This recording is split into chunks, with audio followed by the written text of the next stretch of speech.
तत्त्वानां वन्दे तद्गुणलब्धये वन्दे तद्गुणलब्धये। सर्वार्थ सिद्धि के आधार से 5वें अध्याय को आधार बनाते हुए जीव के अतिरिक्त अन्य द्रव्यों की अपनी यहाँ चर्चा चालू हुई थी। कल तक जो प्रकरण चला है उसमें किसी को कुछ पूछना हो तो पूछ लीजिए। सरल था ऐसे विषय, ऐसा कुछ है नहीं जो बात समझ में आने योग्य ना हो, है ना। 7 सूत्रों तक की हम यहाँ चर्चा कर चुके हैं। निष्क्रियाणि च यहाँ तक की चर्चा हो गई कि जो द्रव्य कहे हैं ये द्रव्य निष्क्रिय हैं। निष्क्रिय कह करके क्या कहना चाहते हैं? बोलो अक्षय, तुम बताओ। निष्क्रिय माने क्या?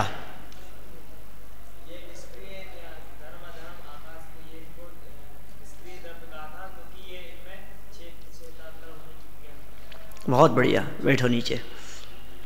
क्रियावर्ती शक्ति नहीं है, क्षेत्र से क्षेत्रांतर नहीं होते, इसलिए ये निष्क्रिय कहलाते हैं। धर्म, अधर्म और आकाश।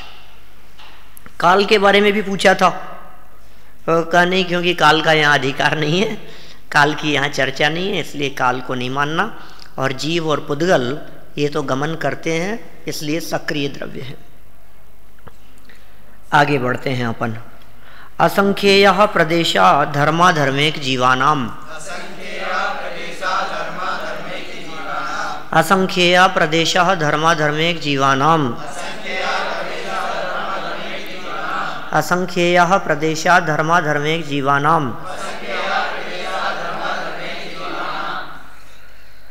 असंख्येय असंख्यात हैं, प्रदेशा प्रदेश, धर्म अधर्म एक जीवानाम। धर्म द्रव्य के भी, अधर्म द्रव्य के भी, और एक जीवानाम एक जीव के भी प्रदेशों की संख्या असंख्यात है। अब प्रदेशों का क्या स्वरूप है? प्रवचन सार 99वीं गाथा के आधार पर पहले आप लोगों को क्रमबद्ध पर्याय के समय मैंने पढ़ाया है ना। क्रमबद्ध पर्याय पढ़ते समय अपन ने प्रदेश की परिभाषा देखी थी। विस्तार क्रम में प्रवर्तमान वस्तु के सूक्ष्म अंश वे प्रदेश कहलाते हैं। आकाश क्षेत्र के लिए प्रयोग किया जाता है और क्षेत्र की यूनिट वो है प्रदेश। तो कितने प्रदेश हैं जीव के? असंख्यात। और कितने असंख्यात हैं यह चर्चा अभी क्रमबद्ध पर्याय में हो गई थी। कितने हैं? लोक प्रमाण असंख्यात, माने लोकाकाश के जितने प्रदेश हैं एक जीव के भी उतने ही प्रदेश हैं। धर्म द्रव्य के भी उतने ही हैं और अधर्म द्रव्य के भी उतने ही हैं। देखिए, पढ़ते हैं नीचे। धर्म अधर्म और एक जीव के असंख्यात प्रदेश हैं। 541 नंबर। जो संख्या से परे है वे असंख्यात कहलाते हैं। संख्या से परे हो उसे असंख्यात कहते हैं। असंख्यात 3 प्रकार का है, जगन्य, उत्कृष्ट और अजगन्योत्कृष्ट। अजगन्योत्कृष्ट मतलब मध्यम, अजगन्य अउत्कृष्ट माने मध्यम। अजगन्योत्कृष्ट कई जगह पर ऐसे शब्दों का प्रयोग मिलेगा आपको। अजगन्योत्कृष्ट, अजगन्य और अउत्कृष्ट, तो क्या कहलाएगा? मध्यम हो जाएगा। उनमें से यहाँ अजगन्योत्कृष्ट असंख्यात का ग्रहण किया है, माने जगन्य असंख्यात भी नहीं, उत्कृष्ट असंख्यात भी नहीं, मध्यम असंख्यात। प्रदिश्यन्ते इति प्रदेश है, यह प्रदेश शब्द की व्युत्पत्ति है। तात्पर्य यह है कि जिससे विवक्षित परिमाण का संकेत मिलता है उसे प्रदेश कहते हैं। आपको ध्यान होगा, हमने सर्वार्थ सिद्धि जब पिछले वर्ष आप लोगों ने फर्स्ट ईयर में पढ़ी है तब भी हमने इस बात की तरफ आपका ध्यान आकर्षित किया था कि सर्वार्थ सिद्धि की बहुत बड़ी विशेषता है पारिभाषिक शब्दावली का कोश कह सकते हैं अपन इसको। सर्वार्थ सिद्धि को। छोटी छोटी सी चीज़ों के संदर्भ में जो व्युत्पत्तियाँ मिलेगी, जो परिभाषाएं मिलेगी, अद्वितीय है अपने आप में। कोई ऐसा ग्रंथ नहीं है जनागम का जो इस संबंध में इसकी बराबरी कर सकता हो, सर्वार्थ सिद्धि की बराबरी करने जैसा। तो प्रदेश किसको कहा? जिससे विवक्षित परिमाण का संकेत मिलता है। परिमाण, एरिया, क्षेत्र, जगह, विवक्षित, निश्चित, उसे प्रदेश कहते हैं। परमाणु का लक्षण आगे कहेंगे, परमाणु की चर्चा तो आगे कहेंगे। वह जितने क्षेत्र में रहता है वह प्रदेश है, ऐसा व्यवहार किया जाता है। एक पुद्गल के परमाणु को रहने के लिए जितनी जगह की आवश्यकता हो वो प्रदेश कहलाता है। जानते थे आप लोग पहले से? धर्म, अधर्म और एक जीव के प्रदेशों की संख्या समान है। हमने पूछा धर्म द्रव्य के प्रदेश कितने हैं? कहा अधर्म द्रव्य के जितने। और धर्म और अधर्म द्रव्य के प्रदेश कितने हैं? जीव के प्रदेशों के बराबर। और जीव के प्रदेश कितने हैं? धर्म अधर्म के प्रदेशों के बराबर। लोक प्रमाण, इनमें से धर्म और अधर्म द्रव्य निष्क्रिय हैं और लोकाकाश भर में फैले हुए हैं। देखो, दो के तो निष्क्रिय हैं और लोक प्रमाण फैले हुए हैं। धर्म द्रव्य के प्रदेश भी लोक प्रमाण फैले हैं, अधर्म द्रव्य के भी, लेकिन जीव के नहीं। हमारे प्रदेश कहाँ फैले हुए हैं? मतलब हम कितने एरिया में बैठे हुए हैं। हम माने शरीर नहीं, आत्मा। तो निश्चित तौर पर हमारा जो आत्मा है या हम हैं, ये शरीर से बाहर तो नहीं फैले हुए, शरीर प्रमाण ही है। तो हमने इतना एरिया कवर कर रखा है आकाश का। आकाश सर्वत्र है, सब जगह पर आकाश है। अब तो फिर कहा साहब ये तो बात जच नहीं रही है कुछ हमारे को। आप तो कह रहे थे कि धर्म द्रव्य के समान है और धर्म द्रव्य के प्रदेश तो लोक प्रमाण फैले हुए हैं। तो आत्मा के प्रदेश इतने से कैसे हैं? कि भाई प्रदेशों की संख्या तो उसके बराबर है, फैलाव नहीं है। ठीक है, फैलाव कितना है? शरीर प्रमाण, अणुगुरु देह प्रमाणो। द्रव्य संग्रह पढ़ा आप लोगों ने? अणुगुरु देह प्रमाणो उपसंहारप्प सपदो चेदा असमोहदो व्यवहारो निश्चय दो असंख्य देशो वाह। असमुद्घात की अवस्था में निश्चय से देखो तो आत्मा असंख्यात प्रदेशी है, और व्यवहार से कहेंगे तो हम कहेंगे शरीर प्रमाण है। योगसार की 24वीं गाथा में भी ऐसा आता है, व्यवहार देह प्रमाण और परमार्थ लोक प्रमाण है। जो जानते इस भांति वे निर्वाण पावे शीघ्र ही। कहाँ रह जाते हो भाई? अच्छा, तो ये सब लोग, अच्छा, चलो तुम भी देर से थे, तुम सोच रहे हो मन ही मन मैं बच गया। चलो 4 लाइनें हो गई, देखो आगे पढ़ते हैं अपन। यद्यपि जीव के प्रदेश धर्म और अधर्म द्रव्य के बराबर ही हैं, जीव के प्रदेश, तो भी वह संकोच और विस्तार स्वभाव वाला है। कौन? जीव। जीव के प्रदेश हैं तो धर्म द्रव्य के बराबर, लेकिन जीव के प्रदेश संकोच विस्तार वाले हैं। वे तो स्थिर रहते हैं। धर्म द्रव्य के प्रदेश और अधर्म द्रव्य के प्रदेश स्थित हैं, स्थिर हैं, लोक प्रमाण हैं। और वे दो द्रव्य तो निष्क्रिय भी कहे थे, गमन नहीं होता उनमें। अब जीव के प्रदेशों की स्थिति कैसी है कि जब हम छोटे से थे तो हमारे प्रदेश 1 फीट में फैले हुए थे, और जब बड़े हो गए तो हमारे प्रदेश 5-6 फीट में फैले हुए हैं, 5.5 फीट में फैले हुए हैं। हाथी के शरीर में होवे तो उतना विशाल फैल जाता है, चींटी के शरीर में जाए तो उतना रह जाता है। इस बात को आगे 16वें सूत्र में दीपक का उदाहरण देकर के समझाया है। प्रदेश संहार विसर्पाभ्याम प्रदीपवत। आ जाएगी बात, आज आ जाएगी, नहीं तो कल तो आनी ही है। देखिए क्या कहा, संकोच विस्तार स्वभाव वाला है जीव, इसलिए कर्म के निमित्त से छोटा या बड़ा जैसा शरीर मिलता है उतनी अवगाहना को होकर रहता है। जैसा शरीर मिलेगा उतनी अवगाहना में आत्मा रहेगा। और केवली समुद्घात के समय जब यह लोक को व्यापता है, उस समय जीव के मध्य के 8 प्रदेश मेरु पर्वत के नीचे चित्रा पृथ्वी के वज्रमय पटल के मध्य में स्थित हो जाते हैं, और शेष प्रदेश ऊपर नीचे और तिरछे समस्त लोक को व्याप्त लेते हैं। देखिए क्या बात कही गई, विशेष बात कहना चाहते हैं थोड़ी यहां। लोक पूरण नाम का समुद्घात, केवली समुद्घात 7 प्रकार के समुद्घातों में एक समुद्घात है। समुद्घात 7 प्रकार के हैं, उन 7 में से एक है केवली समुद्घात। मारणांतिक है, वेदना समुद्घात है, तेजस समुद्घात है, आहारक समुद्घात है, वैक्रियक समुद्घात है।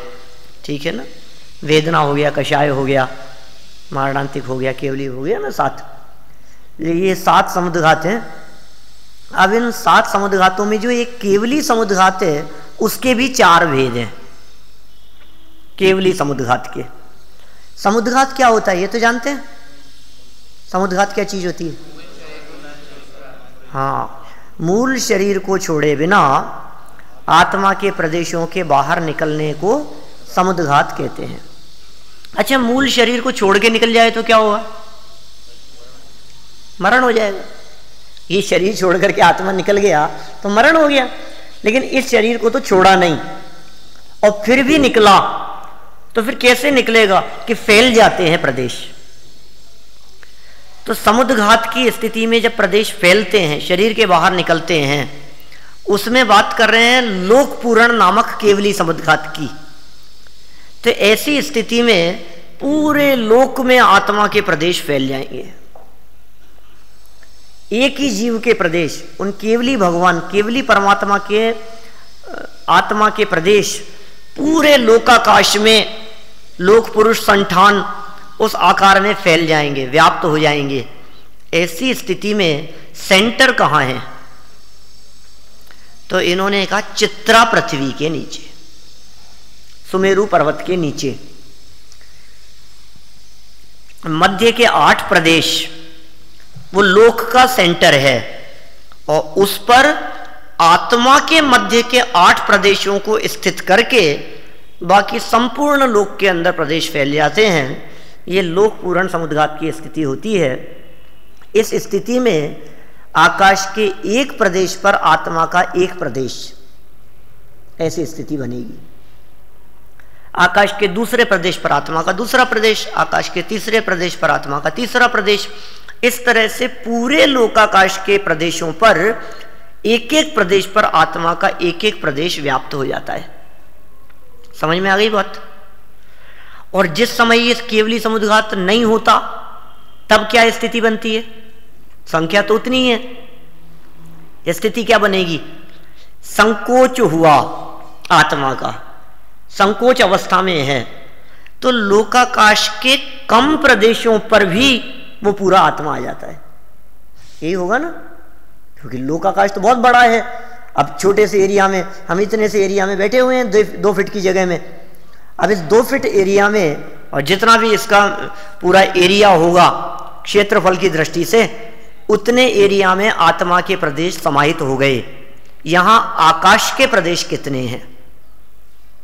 क्या हैं? तो आकाश के प्रदेश असंख्याति, लेकिन फिर भी आकाश के एक एक प्रदेश पर बहुत बहुत आत्मा के प्रदेश व्याप्त हैं।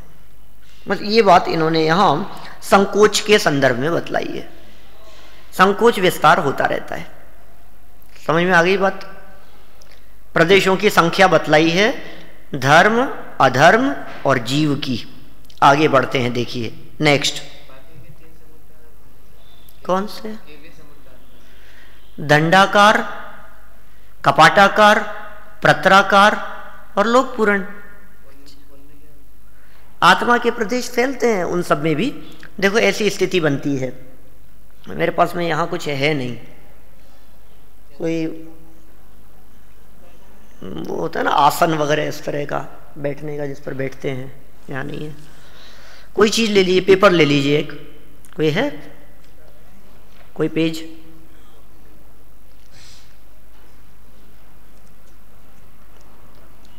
देखो चारों प्रकार के केवली समुद्घातों की क्या स्थिति होती है। सबसे पहले जो समुद्घात की स्थिति बनती है, 8 समय का है केवली समुद्घात मैक्सिमम। सबसे पहले जहाँ हैं वे अरहंत परमात्मा और उनके आयु कर्म की स्थिति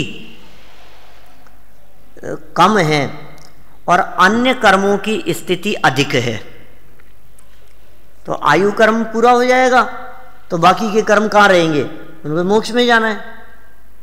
आयु ही कर्म नहीं रहेगा तो फिर क्या स्थिति बनेगी। तो अंतिम समयों में बाकी के कर्मों की स्थिति को बराबर करने के लिए उन केवली परमात्मा के समुद्घात होता है, माने आत्मा के प्रदेश फैलते हैं।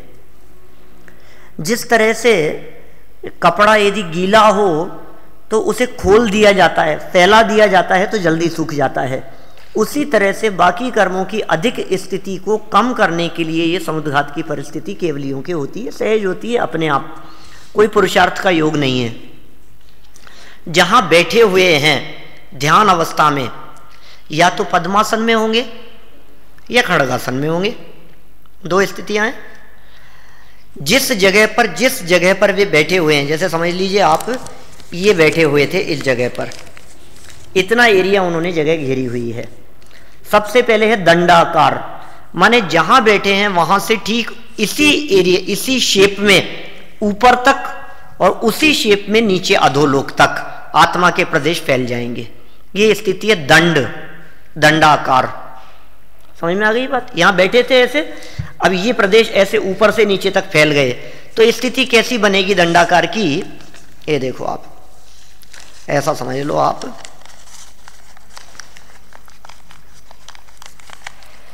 ये ऐसे इस तरह से फैल गए नीचे से ऊपर तक प्रदेश। पहले थे यहां पर, अब आत्मा के प्रदेश ऊपर चले गए और नीचे चले गए, ये दंडाकार। फिर नेक्स्ट स्टेप, इसके बाद क्या होता है, कपाटाकार। वो कैसा है, अभी जो दंड था ना, यहां से एक स्टेप आगे बढ़े दंड के बाद में, वो कैसा कपाट हुआ, कपाट कहते हैं दरवाजा। तो अब ये खुलने लगा इस तरह से, ये स्थिति बनेगी कपाट आकार, खुलना। ठीक है। फिर तीसरा समय है वो है प्रतराकार, ये खुल गया, पूरा खुल गया। जो दंड रूप जो स्थिति थी वो पूरी की पूरी स्थिति कपाट में बदली और कपाट से प्रतर में बदल गई। प्रतर कहते हैं प्रस्तर, मतलब जैसे तांबे का पतरा होता है ना, ये इस तरह से बिल्कुल ऐसा हो गया। अब चौथा समय ये प्रतर के बाद में वो है लोक पूरण। अब आगे पीछे भी होकर के और संपूर्ण लोक में 343 घनराजू के अंदर फैल गए, ऐसे विस्तार रूप होकर के संपूर्ण लोक में, वो लोक पूर्ण समुद्घात की स्थिति है। फिर अब वापस रिपीट होगा। वो जो लोक पूरण की जो स्थिति थी, वो लोक पूरण की स्थिति वापस प्रतराकार हुआ, फिर प्रतराकार से वापस कपाटाकार हुआ, कपाट आकार से फिर वापस दंड आकार हुआ और दंड आकार से होकर के वापस फिर शरीर प्रमाण आ गए। या 8 समय लगते हैं कुल इनमें, नहीं कम भी हो सकते हैं। हाँ देखो इस तरह से ये कपाट तो खुलती हुई की स्थिति है, तो उस समय बढ़ते चले जाते हैं। हाँ निश्चित नहीं होता कितना फैलेंगे ही ना, वो तो फैलते जा रहे हैं पूरे हो जाएंगे ना, क्योंकि दंडाकार में ऐसा हो गया, फिर जब ऐसे ऐसे बोलते जाएंगे, हाँ यहाँ से पूरी हो गई, इतना जो गैप रह गया है वो चौथे में हो जाता है। वो चौथे में क्यों, इतना ही क्यों, चौड़ाई भी तो है, अभी तो खुल करके तो प्रतर हुआ है, उसमें जो थिकनेस आई है वो थिकनेस तो शरीर प्रमाण ही है ना, और अभी तो पूरा कितना बाकी है, 7 राजू बाकी है चारों तरफ आगे पीछे। इस साइड जो बढ़ता है वो शरीर प्रमाण बढ़ता है। हाँ शरीर जितना ही बढ़ेगा। चलो खैर ये तो समझने के लिए आपकी जिज्ञासा थी इसलिए बात हुई। अपन बढ़ते हैं आगे।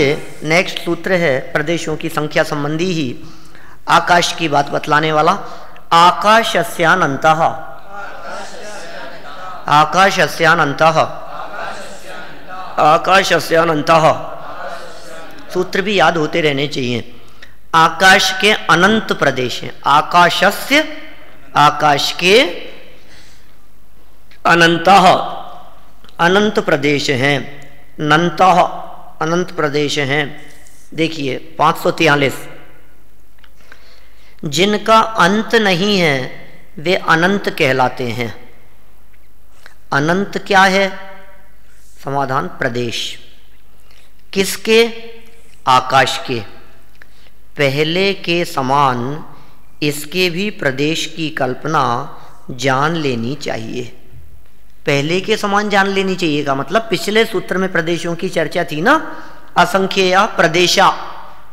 बस यहां कहा आकाशस्य अनंतः, तो आकाशस्य अनंतः प्रदेशा, आकाश के अनंत प्रदेश है।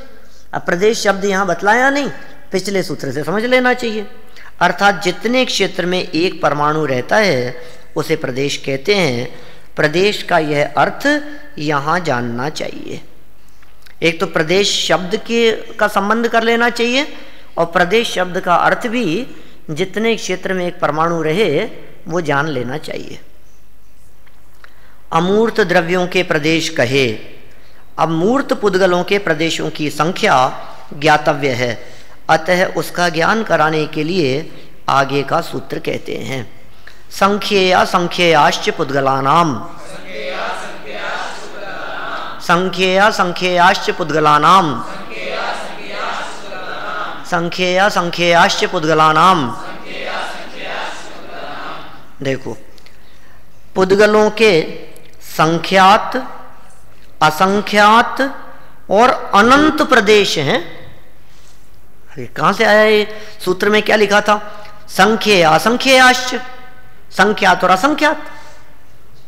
देखो यदि आपको इसमें सर्वार्थ सिद्धि पढ़े हुए ना हुए कोई व्यक्ति, तो वो तुरंत इस सूत्र का अर्थ यही करेंगे कि पुद्गलों के संख्यात और असंख्यात प्रदेश होते हैं, है ना। लेकिन च और दिया है, संख्येया संख्येयाश्च। तो च से क्या ग्रहण कर लिया कि पिछले सूत्र में जो आकाशस्य अनंता कहा था उन अनंत का भी ग्रहण कर लिया। इसका मतलब पुद्गल संख्यात प्रदेशी भी हैं, असंख्यात प्रदेशी भी हैं, और वे पुद्गल स्कंद अनंत प्रदेशी भी हैं। शंका उठाइए आगे, अपने को तो एक एक लाइन पढ़नी है, अपन पढ़ते हैं नीचे। शंका इस प्रकार की उठाई कि लोकाकाश तो असंख्यात प्रदेशी है, लोकाकाश तो असंख्यात प्रदेशी है। आप यदि पुद्गलों को अनंत प्रदेशी कह दोगे तो आएंगे कहां, रहेंगे कहां पे वो? सूक्ष्म रूप परिणमन करें तो रह सकते हैं। देखिए सूत्र में जो च शब्द दिया है उससे अनंत की अनुवृत्ति होती है। च से अनंत की अनुवृत्ति हो गई, अनंत को भी यहां स्वीकार कर लिया गया पीछे से। तात्पर्य यह है कि किसी द्वैणुक आदि पुद्गल द्रव्य के संख्यात प्रदेश होते हैं और किसी के असंख्यात तथा अनंत प्रदेश होते हैं। शंका, यहां अनंतानंत का उपसंख्यान करना चाहिए। समाधान, नहीं, क्योंकि यहां अनंत सामान्य का ग्रहण किया है। अनंत कितना कैसा मानोगे आप? क्योंकि अनंत सामान्य का ग्रहण किया है, कोई एक ऐसा निश्चित अनंत नहीं है, क्योंकि सब अलग अलग प्रकार से है, सबके अलग अलग होंगे। अनंत प्रमाण 3 प्रकार का कहा है, परितानंत, युक्तानंत और अनंतानंत। ठीक है, ये 3 प्रकार के अनंत कहे हैं। वैसे संख्या मान के 21 भेद बतलाए हैं अलौकिक गणित में, और उन 21 भेदों में से संख्यात के 3 प्रकार, असंख्यात के 9 प्रकार और अनंत के 9 प्रकार। तो जो 9 प्रकार के अनंत हैं वे मूल 3 हैं। कौन कौन से 3 कहे? परितानंत, युक्तानंत और अनंतानंत। अब इनके जगन्य, मध्यम और उत्कृष्ट 3-3 और करके 9 हो गए। जगन्य परितानंत, मध्यम परितानंत, उत्कृष्ट परितानंत। जगन्य युक्तानंत, मध्यम युक्तानंत, उत्कृष्ट युक्तानंत। जगन्य अनंतानंत, मध्यम अनंतानंत, उत्कृष्ट अनंतानंत। ठीक है ना? तो ये तीन भेद कहे, इसलिए इन सब का अनंत सामान्य से ग्रहण हो जाता है। अनंत सामान्य के अंदर इन सब का ग्रहण कर लेना चाहिए। शंका, लोक असंख्यात प्रदेश वाला है, इसलिए वे अनंत प्रदेश वाले और अनंतानंत प्रदेश वाले स्कंद का आधार है, इस बात के मानने में विरोध आता है। अतः पुद्गल के अनंत प्रदेश नहीं बनते। ये बात तो बन नहीं रही, पुद्गल के अनंत प्रदेश नहीं बनेंगे। कैसे बनेंगे? अनंत और अनंतानंत प्रदेश कैसे रह लेंगे? यहां जगह छोटी और चीज बड़ी। कम प्रदेशों में ज्यादा प्रदेश वाली वस्तु के आने में तो विरोध आता है, हम इस बात को नहीं मान सकते। समाधान, यह कोई दोष नहीं है, क्योंकि सूक्ष्म परिणमन होने से और अवगाहन शक्ति के निमित्त से अनंत या अनंतानंत प्रदेश वाले पुद्गल स्कंदों का आकाश आधार हो जाता है। ये बड़ी गजब व्यवस्था है। आप सोचिए, सूक्ष्म रूप परिणमन करने की यदि इन पुद्गलों में योग्यता ना हुए, ऐसा मान के चलो आप कि यदि इन पुद्गल परमाणुओं में सूक्ष्म रूप परिणमन करने की योग्यता नहीं होती तो क्या होता?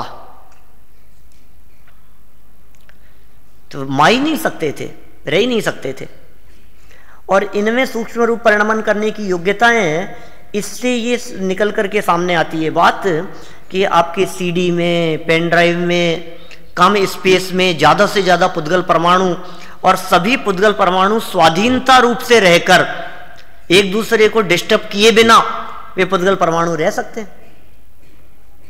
ये पुद्गलों में संख्या संख्याश्च पुद्गला नाम, ये पुद्गलों की ऐसी सामर्थ्य है। आप देखिए, पहले के समय से अभी यदि तुलना करते जाओ तो क्षेत्र कम होता जा रहा है और कैपेसिटी बढ़ती जा रही है। आप लोगों ने देखी होगी संभवतः, जब हमने कंप्यूटर सीखा था 1994-95 की बात है, तो 1.2 MB की फ्लॉपी डिस्क चलती थी। 1994-95 में तो आप लोगों का तो जन्म ही नहीं हुआ होगा, बहुत होगा।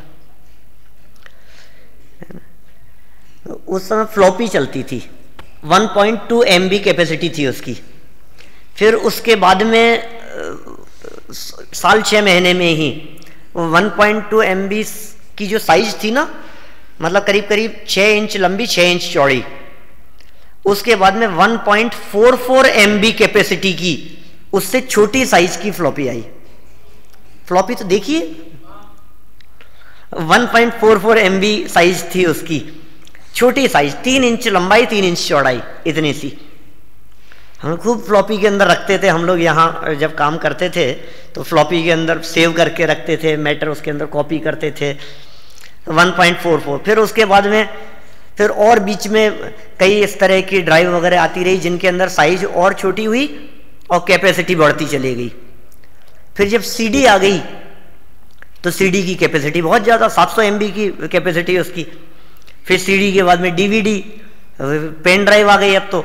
फिर पेन ड्राइव भी पहले बड़ी साइज की थी, फिर छोटी, अब इतनी सी चिप, अब वो उसमें डाटा कार्ड आता है, वो इतना सा होता है, और उसमें भी जो आगे जो पत्तियां दिखती है बस वही है। बाकी तो जब अभी माइक्रो सिम शुरू हुई तो वो आपकी ओरिजिनल सिम को काट देते थे, काट करके उसमें लगा देते थे छोटी सिम। इसका मतलब वो जो है बाहर का हिस्सा वो तो एक्स्ट्रा है, इतने से में आ गया माल। तो अब इतने से में कैसे समाहित हो गया वो सब। और आश्चर्य ये कि 1000 प्रवचन हैं और कोई प्रवचन किसी दूसरे प्रवचन में मिक्सअप नहीं होता, मिलता नहीं है। ये पुद्गल परमाणुओं की सामर्थ्य है इस तरह की। इसके लिए एग्जाम्पल दिए, माने राजवार्तिक पढ़ो आप, या समझ लो तत्वार श्लोक वार्तिक पढ़ो। मैंने एक आर्टिकल लिखा था मैंने, विज्ञान की दृष्टि से पौद्गलिक शक्तियां, इस तरह का कुछ साइंस से मिलान करके। तो उसमें मैंने राजवार्तिक आदि सब कुछ जब बहुत गहराई से देखा तो उसमें ऐसे एग्जाम्पल दिए हैं। पुद्गलों में ऐसी सामर्थ्य है जो कम जगह पर रहे और बहुत जगह पर रहे, बहुत व्याप्त हो जाए तो संपूर्ण, जैसे कोई चीज है उसमें इस तरह के उदाहरण दिए, जपा पुष्प का उदाहरण दिया, इत्र का एग्जाम्पल दिया। छोटी सी डिब्बी है और इतनी सी डिब्बी के अंदर वो रखा हुआ है, तो उसके पूरे के पूरे परमाणु उसके अंदर भरे हुए हैं, व्याप्त हैं। अब उसका अपन ने ढक्कन खोल दिया और 15 मिनट में देखो तो उसके पूरे परमाणु पूरे हॉल में व्याप्त हो सकते हैं। वो कहीं की खुशबू आ रही है तो इसका मतलब वो जो बंद थी तब उसके परमाणु इतने से में ही थे, और जब वे परमाणु विस्तार रूप को व्याप्त हुए तो सब जगह पर फैल गए। तो पुद्गल परमाणुओं में भी इस तरह की सामर्थ्य है कि यदि वे पुद्गल परमाणु सूक्ष्म रूप से परिणमन करें तो अल्प क्षेत्र में, अल्प एरिया में वे आकर के समाहित हो सकते हैं, गर्भित हो सकते हैं, रह सकते हैं, और विस्तार रूप से फैलें तो संपूर्ण लोक में फैल जाएं। ऐसा तक उल्लेख किया है आचार्यों ने कि लोक में जितने पुद्गल परमाणु हैं यदि वे सूक्ष्म रूप से परिणमन करें तो आकाश के एक प्रदेश पर आने की भी योग्यता रखते हैं। ऐसा हो तो होगा नहीं ऐसा। पुष्प सुगंधि आदि के आधार पर बहुत सारे एग्जाम्पल, छोटी सी चीज और उसमें से निकली धुआं और परमाणु परमाणु होकर के सब तरफ फैल गई, व्याप्त हो गया वो, फिर उसको वापस कंप्रेस किया और इतने से के अंदर आ गई। ये सब पुद्गलों की शक्तियां। तो इन्होंने यहां क्या जवाब दिया है कि सूक्ष्म रूप से परिणत हुए अनंतानंत परमाणु आकाश के एक एक प्रदेश में ठहर जाते हैं, आकाश के एक एक प्रदेश में ठहर जाते हैं वो। इनकी यह अवगाहन शक्ति व्याघात रहित है पुद्गलों की, इसलिए आकाश के एक प्रदेश में भी, अभी तो क्या आविष्कार हुआ है आपके पेन ड्राइव का, तो कुछ दम नहीं है, कितने से ज्यादा करके भी आप असंख्यात पुद्गल परमाणुओं को, और असंख्यात कहां, संख्यात ही हैं वो तो जिनको उन्होंने इकट्ठा किया है, असंख्यात और अनंत पुद्गल परमाणु भी, और कितनी जगह पर एक प्रदेश में भी आ सकते हैं वो लोग। इसलिए आकाश के एक प्रदेश में भी अनंत परमाणुओं का अवस्थान विरोध को प्राप्त नहीं होता। एक प्रदेश में अनंत पुद्गल परमाणुओं की चर्चा की है सर्वज्ञ परमात्मा ने। अब आप सोचिए ये बातें 2000 साल पहले लिखी थी, और 2000 साल पहले पूछो वैज्ञानिकों से, कैसे आ सकती है, ये कैसे कंप्रेस हो सकती है, इससे ज्यादा कैसे नहीं कह सकते वो लोग कुछ भी। और अब जैसे जैसे आविष्कार हो रहे हैं वो सब निकल करके आ रही है यहां से पौद्गलिक शक्तियां। मैंने कई प्रवचन मेरे इस संबंध में हुए हैं जब यही तत्वार सूत्र के इन सब विषयों को पढ़ते समय, जिनमें मैंने पुद्गलों की गमन शक्ति, पुद्गलों की कंप्रेस रहने रूप शक्ति, समझ लीजिए आप बिजली के आधार पर, या यहाँ से अपन ने मेल किया और सेकंडों के अंदर फ़ोन पे बात कर रहे हैं, तो कह रहे हैं कि मैं मेल कर रहा हूँ, और वो बात करते करते उससे पूछा कि हाँ मिल गया। तो ये कैसे हो रहा है, ये कैसे पहुँच गया है? ये पुद्गल यहाँ से वहाँ गमन करके गए हैं, ये पुद्गल परमाणुओं की गमन शक्ति है। एक समय में पुद्गल का परमाणु 14 राजू गमन कर सकता है, ये बात कही है हमारे आगमों में, 14 राजू गमन कर सकता है। तो ये अमेरिका तो ये रहा बगल में, तो 14 राज्यों की तुलना में तो बगल में ही है, और क्या है। आप जैसे कह रहे हो इतना दूर, कहाँ इतना दूर है, बहुत पास में है। ये सब शक्तियां इनमें गर्भित है, बहुत तरह की शक्तियां पुद्गल परमाणु में मौजूद हैं। मतलब कार्तिक अनुप्रेक्षा के अंदर ऐसा उल्लेख किया, काव्य अपूर्वम दिस दे शक्ति पुद्गल दवस्य अपूर्व शक्ति, ऐसे शब्दों का प्रयोग किया मूल गाथा में कि इस पुद्गल द्रव्य की कोई अपूर्व शक्ति दिखाई देती है। राजवार्तिक, श्लोक वार्तिक वगैरह के अंदर तो काफी डिटेल की है इन सब प्रकरणों की। देखिए इस तरह से कोई विरोध प्राप्त नहीं होता, यदि वे संकोच रूप से रहें तो रह सकते हैं। देखिए फिर आगे एक और पढ़ लेते हैं अपन, नाणो हो, नाणो हो न अणु, अणु नहीं है, बहुत छोटा सूत्र है, मतलब इस तरह के कम ही सूत्र हैं। यदि पूरे तत्वार सूत्र में देखेंगे तो 2-1 सूत्र मिलेंगे ऐसे, जैसे न देवाहा, देव नहीं है, न नाणो, अणु नहीं है। कि क्या नहीं है अणु, कि संख्यात असंख्यात अनंत प्रदेशी नहीं है, क्योंकि अणु एक प्रदेशी। देखिए परमाणु के प्रदेश नहीं होते, न अणु, परमाणु के प्रदेश नहीं है। यहां संति यह वाक्य का शेष है। शंका, परमाणु के प्रदेश क्यों नहीं होते? समाधान, क्योंकि वह स्वयं एक प्रदेश मात्र है। उसके कितने प्रदेश होंगे? क्या कहेंगे परमाणु के प्रदेश नहीं होते उसके कोई प्रदेश, वो खुद ही एक प्रदेशी है। उसके और क्या प्रदेश होंगे। जिस प्रकार एक आकाश प्रदेश में प्रदेश भेद नहीं होने से वह अप्रदेशी माना गया है। आकाश का एक प्रदेश, उसमें और प्रदेश नहीं है, इसलिए वो अप्रदेशी माना गया है। उसी प्रकार अणु स्वयं एक प्रदेश रूप है, इसलिए उसमें प्रदेश भेद नहीं होता। दूसरे अणु में अणु से अल्प परिमाण नहीं पाया जाता, अणु से छोटा परिमाण है ही नहीं। ऐसी कोई अन्य वस्तु नहीं जो परमाणु से छोटी हो, जिससे इसके प्रदेश भेद को प्राप्त होवे। तो इस प्रकार यह निश्चित हुआ कि परमाणु एक प्रदेश वाला है, और इसके आधार पर, उन परमाणु के प्रदेश वाले होने के आधार पर, वो लोकाकाश के प्रदेश, धर्म द्रव्य के प्रदेश, अधर्म द्रव्य के प्रदेश, उन सब प्रदेशों की गिनती होती है। और ये सब लोकाकाश में रहते हैं। इसी तरह के प्रदेशों की चर्चा थोड़ी और की है, कल अपन बात को आगे बढ़ाएंगे। अभी की बात को विराम देते हैं। हाँ बोलो।